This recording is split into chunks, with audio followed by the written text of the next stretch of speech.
Provocações. 14 anos no ar, caminhando no incerto, idolatrando a dúvida. Agora, ano 15. Este programa pode não ser uma janela aberta para o mundo, mas é certamente um periscópio sobre o oceano do social. Provocações. Por favor, para começarmos o programa Provocações, eu quero que vocês escutem as sábias palavras de Rainer Maria Rilke, o maior poeta alemão do século passado. Aquilo a que chamamos destino sai de dentro dos homens em vez de entrar neles. Não sabemos se nossos convidados de hoje chegaram a ler Rainer Maria Rilke, mas se não leram, ao menos o puseram em prática. Imagine um casal de publicitários de marcas famosas trocando tudo pelas periferias das Américas em busca de... Não, é claro que não é o dinheiro. Eles vão dizer o quê?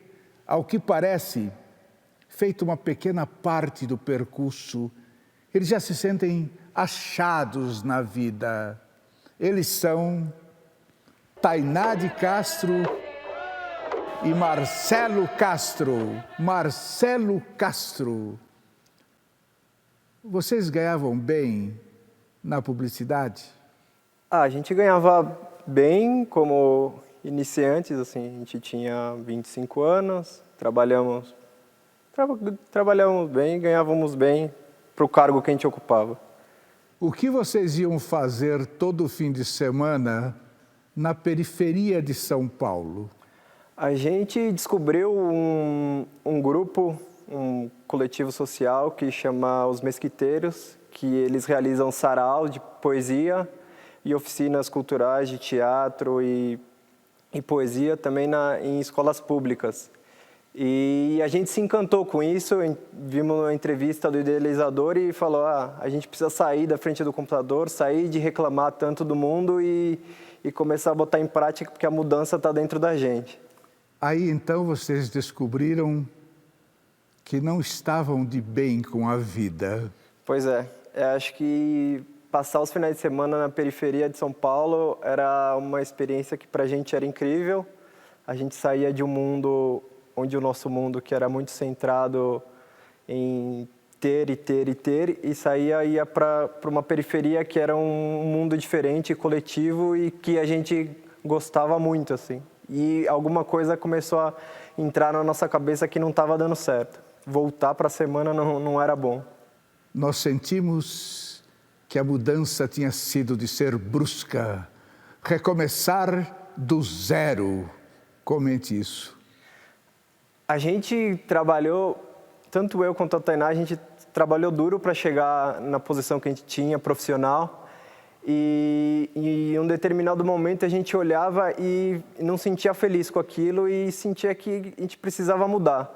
Só que mudar dentro da nossa realidade e mudar em São Paulo, na São Paulo que a gente vivia, era para a gente muito difícil porque a gente já tinha muitos vícios dentro do nosso corpo que a gente fazia naturalmente sem pensar. Então essa mudança precisava ser um pouco maior do que você simplesmente trocar de trabalho, trocar de emprego.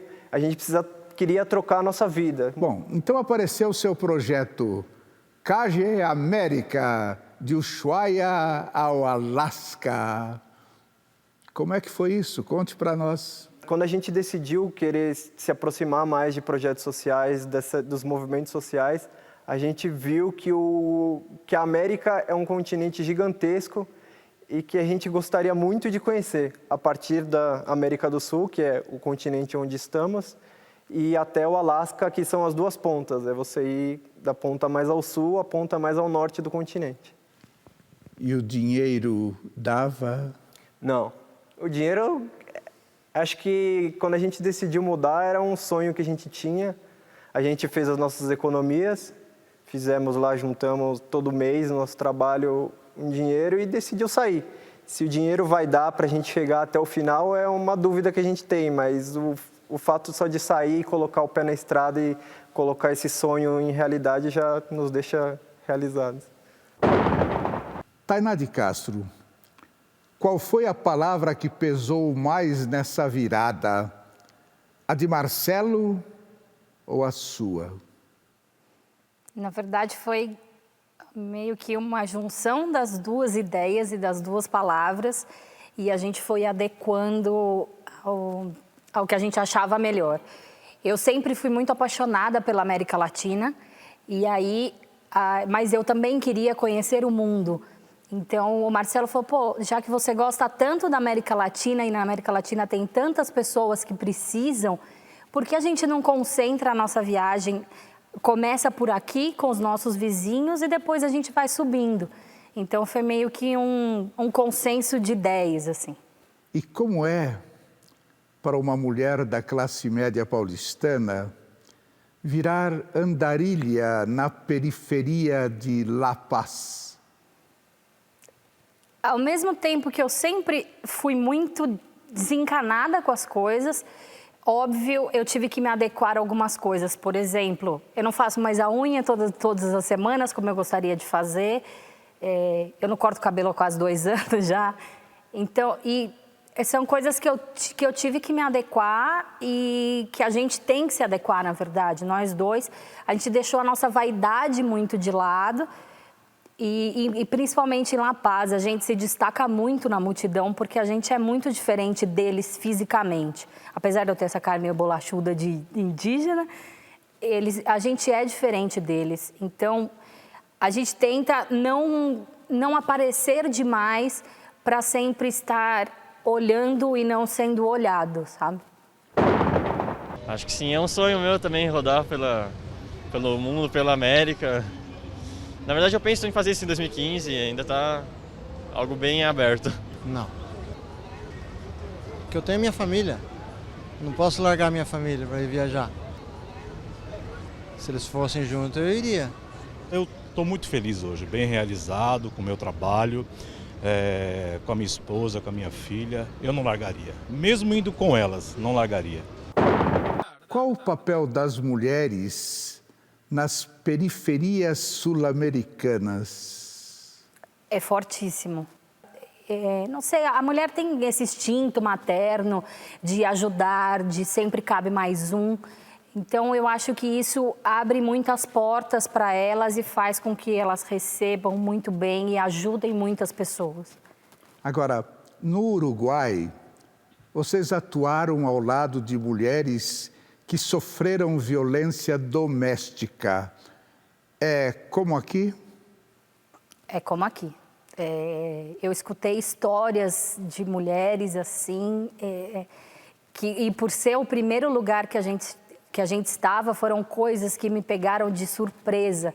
Como o Marcelo falou, a gente saiu daqui com uma ideia, mas quando você está lá dando a cara para bater, a coisa é mais pesada, assim. Então, o que aconteceu com vocês? Vocês cuidaram de hortas no Uruguai. Quem lhes chamou?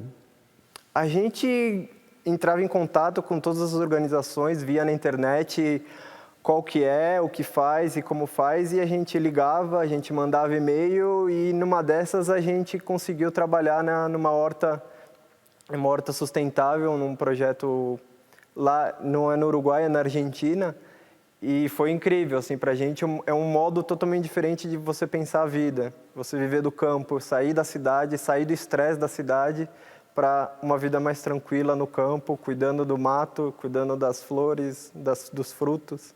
E o que vocês fizeram na Argentina? Na Argentina a gente trabalhou além dessa fazenda orgânica, a gente trabalhou com um projeto que se chama CONIN, que é uma organização que combate a desnutrição infantil em todo o país.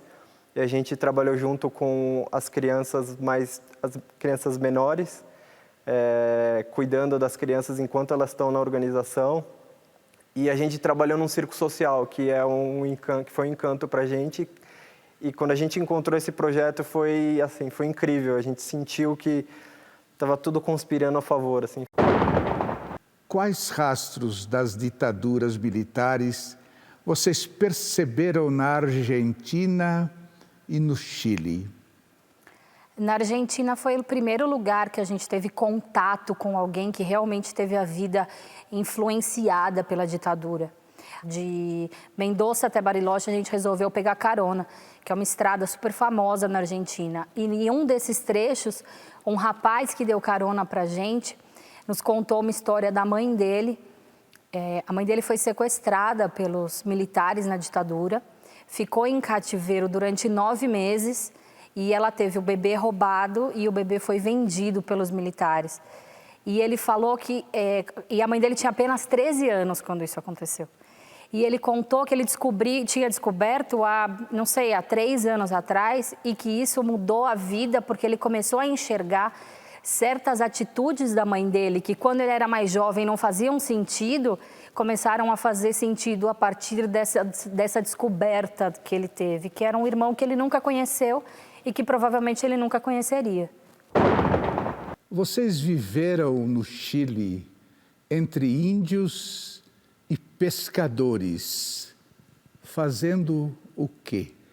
No Chile, a gente trabalhou junto com uma organização que ela ajuda pequenos povoados a desenvolver seus projetos de turismo social, que é o turista chegar numa comunidade e conhecer mais do que a paisagem, é viver com a comunidade.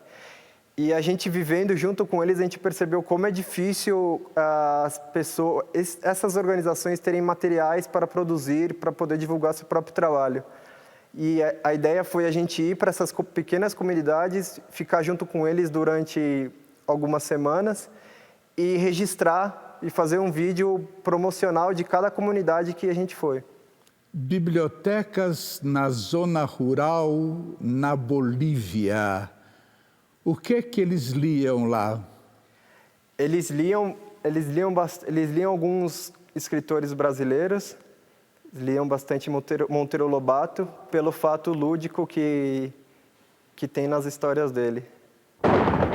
Nas bibliotecas na zona rural, na Bolívia, eles liam em quechua, aimara ou espanhol? Eles leem... A Bolívia tem 37 idiomas, isso é uma coisa muito impressionante. E o Evo trouxe isso à tona. Então, depende da região do país, eles falam ou aimara ou quechua ou um desses outros idiomas, além, é claro, do espanhol. Aonde a gente ficou, nesse lugar que as bibliotecas são implantadas, o idioma oficial é quechua. E eles falam, as pessoas mais idosas, elas só falam em quechua. E o que é mais curioso é que, como é uma língua aprendida em casa, muita gente não sabe ler e escrever em quechua. Então, nas escolas, eles estão trazendo de volta esse idioma e nas bibliotecas em que a gente frequentava, tinham livros nesse idioma para fazer com que as crianças entendessem e não deixassem os idiomas morrerem. Como é que vocês se davam com os idiomas desconhecidos? Totalmente surdo-mudo. Aconteceu uma coisa curiosa comigo, eu estava em Cusco trabalhando num spa e tinha uma senhora que vendia ervas aromáticas nesse spa todos os dias. E eu estava sozinha um dia, todas as outras meninas que falam quechua estavam ocupadas e a senhora veio conversar comigo em quechua e eu falava, a única coisa que eu conseguia aprender a falar é não, que é maná, e a senhora me oferecendo as ervas e eu maná, e fazia assim como se eu não tivesse dinheiro, maná, maná, e ela me oferecendo e eu falei, aí eu desisti, falei, eu sinto muito, eu não posso fazer nada, e aí ela entendeu e foi embora. Chegaram a conhecer a nova arquitetura andina, os choletes, para quem não sabe, são os prédios em que moram os novos ricos indígenas, surgidos no governo Evo Morales. Não conhecemos. Não sabe nada sobre isso? Não. Tá bom. Então vamos perguntar de outra coisa. No Peru, como foi? No Peru a gente chegou em Cusco para conhecer um pouco da cidade e conhecer, evidentemente, o Machu Picchu. e a gente resolveu que lá a gente ia trabalhar para conseguir juntar um pouco mais de dinheiro para seguir a viagem. E eu trabalhei num bar como barman, num bar turístico, e a Tainá trabalhou num spa. E é engraçado que mesmo trabalhando em empregos que não são de projetos sociais, a gente teve contato muito com a base da pirâmide, com as pessoas simples, com as pessoas mais que não são tão assistidas quanto as que têm mais dinheiro. E entre o Uruguai e o Peru, vocês cometeram alguma transgressão? Cometemos algumas transgressões, eu diria. Nossa. Na fazenda que a gente ficou na Argentina, apesar de ser ilegal, tinha plantação de maconha. A senhora era uma hippie e lá dentro era legalizado. No Chile é proibido beber na rua. A gente, na Copa do Mundo, estava no Chile e bebia na rua. Não é nada de outro mundo, mas são pequenas transgressões que sim, são cometidas diariamente, praticamente. Vocês chegaram a plantar maconha? Não. E esse bigodinho que você tem, ele sofreu um pouco porque vocês voltaram ao Brasil? Ele sofreu já enquanto eu estava viajando. A gente tem um blog e a gente publica fotos, vídeos, essas coisas. E quando eu publicava, eu via os meus amigos fazendo piada, brincando comigo. O meu próprio pai falando, esse bigode é estranho, né? Essa coisa sua. Eu falei, pai, é só um jeito novo de fazer a barba. E o que melhor curou os seus males da alma nessa primeira etapa da viagem? Acho que a primeira experiência nossa no Uruguai, quando a gente saiu, o último dia, eles fizeram uma reunião e aí eles começaram a contar o porquê que eles queriam fazer aquela reunião e falaram o que eles sentiram da gente. E aí a gente ouviu tanta coisa bonita das pessoas que eu voltei, entrei no ônibus para voltar para o nosso quarto e eu comecei a chorar de tanta emoção, porque aquilo era incrível, assim, você sentir que você pode tocar e mudar, pode mudar pouco, mas pode ajudar a mudar a vida de algumas pessoas. Isso mudou a sua vida? Mudou, completamente. O que melhor curou os seus males da alma nessa primeira etapa da viagem? Eu acho que foi esse contato com as pessoas, de você conseguir perceber que o seu tempo é muito importante para alguém. Em São Paulo a gente vive correndo, nunca tem tempo para nada, para encontrar os amigos tem que marcar com 3 semanas de antecedência. E você doar o seu tempo para alguém e esse tempo realmente faz diferença na vida das pessoas, isso foi uma coisa que me tocou muito. E essa viagem de vocês vai seguir em frente? Com certeza vai seguir em frente. A gente tem já o planejamento de continuar viajando e espero que nosso dinheiro dê realmente para a gente chegar até o Alasca. Quase em dia com as periferias de fora, o que é que vocês acham que dá para fazer aqui no Brasil? Dá para fazer muita coisa. Se as pessoas quiserem, são pequenas atitudes que fazem a diferença no cotidiano das pessoas e a gente acha que não, que tem que fazer coisas megalomaníacas e coisas gigantescas para fazer a diferença, mas não, são pequenas atitudes que podem ser feitas e que de pouquinho em pouquinho elas vão tomando forma. Você chora? Muito, eu sou muito chorona, por tudo. Por filme dramalhão hollywoodiano, por sei lá, por ver uma criança na rua, Você chora diante da beleza? Não, acho que não. Então, vou fazer a última pergunta para pararmos com a entrevista. Marcelo Castro, o que é a vida? Eu vou parafrasear uma grande escritora, Eliane Brum, que ela fala que a vida é você você sempre planejar e você sempre construir uma coisa para ali na frente, isso tudo destruir, você tem que, a partir do zero, seguir o seu caminho de novo e sempre reconstruindo e sempre aprendendo a lidar com esses problemas dela. Para mim, a vida é aprendizado, é troca, é experiência, é contato humano. Tainá, o que é a vida? É isso. Eu acho que a vida não sei, é muito mais do que simplesmente querer, é vivenciar, sabe? É sentir. O que é a vida? Eu acho que são um monte de acontecimentos e desacontecimentos que faz você seguir e simplesmente olhar para o seu coração e fazer o que ele te diz. Não sei, já é uma bagunça de tudo, uma junção de muitas coisas boas e muitas coisas ruins. Tá bom, então dá aqui um abraço. Obrigada. A única coisa falsa desse programa é o abraço, viu, querida? Obrigada. Não sei mais. Acho que é tudo isso Tudo bem. junto. Parou, um abraço aqui. Muito obrigado. Obrigado. Você estava jovenmente divertido.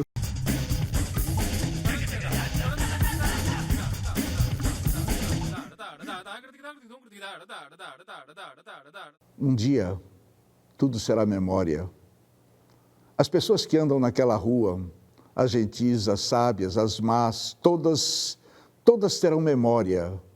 O mendigo que passa sem o cão, o ginasta, a mãe, o bobo, o cético, a turista, Deus, inclusive, regendo o fim das coisas memoráveis, também será memória.